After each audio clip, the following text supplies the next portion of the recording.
All right, so here I'm going to do the second example from that homework, graphing this rational function following these 7 steps. Okay. My first step is to simplify this here.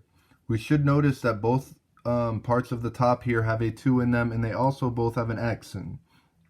So I can factor out a 2x. If I factor out this 2x, all right, I am left with an x minus 1. And on the bottom, okay, when we have x squared minus 1, that is difference of squares, so that can factor to x plus 1 times x minus 1. If you don't remember difference of squares, you could think of that as, you could rewrite this as x squared plus 0x minus 1 and do the regular factoring that way. And now we can see here that this x minus 1 cancels out with this x minus 1. So our fully simplified version here is going to be 2x over x plus 1. And that is our fully simplified version. Our second step, we want to find the y-intercept by evaluating f of 0. So plugging 0 in for x into this here. So this was our first step, fully simplified. Our second step, plugging 0 in for x.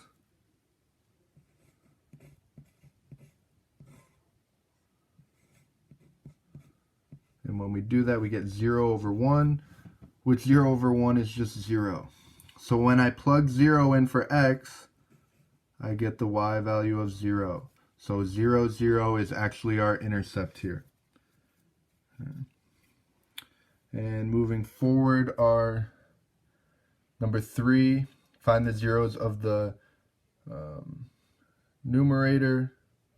Okay, so setting the top equal to 0. If I do that here, right, setting this top part equal to 0,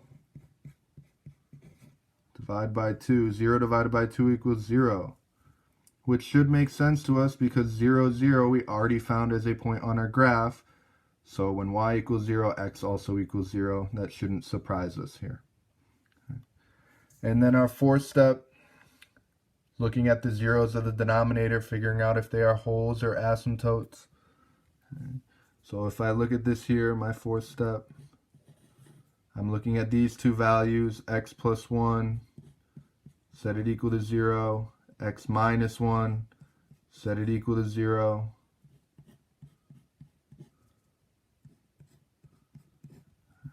So from this, I get x equals negative 1 because that did not cancel out.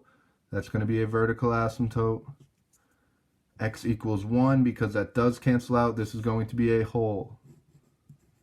Right. So now to find the y value of our whole, we take 1 and plug it back in here for x into our simplified version. So that would be 2 times 1 over 1 plus 1. Which gives us 2 over 2, which 2 divided by 2 is 1. So this whole is going to be at the point 1, comma 1. We're going to have a whole at that point 1, 1. All right. And then moving forward to our fifth step, finding the horizontal asymptote. Okay. Horizontal asymptote, we are looking at the degree of the top and the degree of the bottom, either with our first equation or with the simplified one. The degree is the same, so again, same as the first example, we're doing y equals a over b,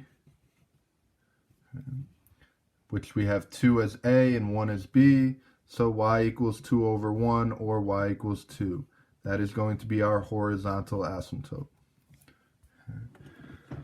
So before I get on to part 6 of finding the points in between and beyond, I'm now going to put these 5 things I already found onto my graph. We have this point 0, 0. Actually, before I move forward, let me quickly put these values in.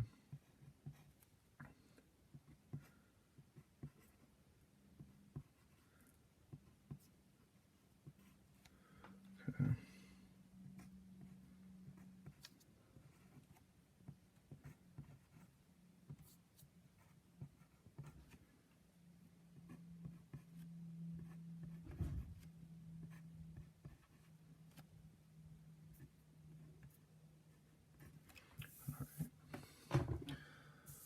So now that I have my graph fully filled out, I put 0, 0, these two, the same point already on my graph here.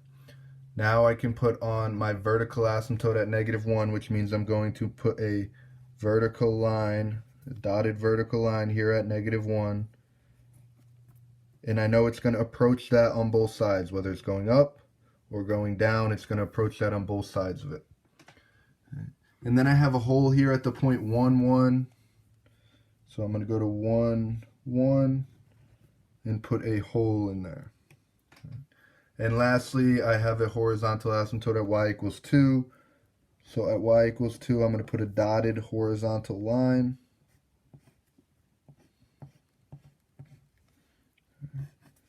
And by that being an asymptote, I know that it's going to approach it coming this way, either from the top or the bottom. And I know it's going to approach it going to the left, either from the top or the bottom.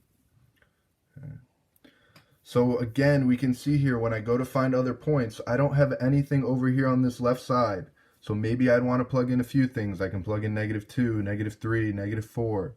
So now I'm going to do a couple of those just to have a couple points on that side. So step 6, all right, maybe I want to find f of -2 and then f of -3 just to kind of see what's happening over there on that side. So if I plug -2 into this, 2 times -2 over -2 plus 1, that's going to give me -4 over -1, which equals 4. So that tells me that we are going to have a point here at -2, 4. So I can go ahead and put that on my graph. -2, 4. Now I know it's going to be on the top of this part here, not on the bottom. So then if I plugged in -3, okay, 2 times -3 over -3 plus 1, okay, I get -6 over -2, which equals 3. So I'm going to have a point here at -3, 3. Now we can see how this shape is going to look approaching my asymptote, and approaching the asymptote this way. And on this side, we can already kind of tell what's happening. We can see that this is going to approach our asymptote going this way, and it's going to approach the vertical asymptote coming down this way. You could have found more points here, maybe plugging in 2 or 3 or 4, but we can see that our graph is going to approach our asymptotes like that.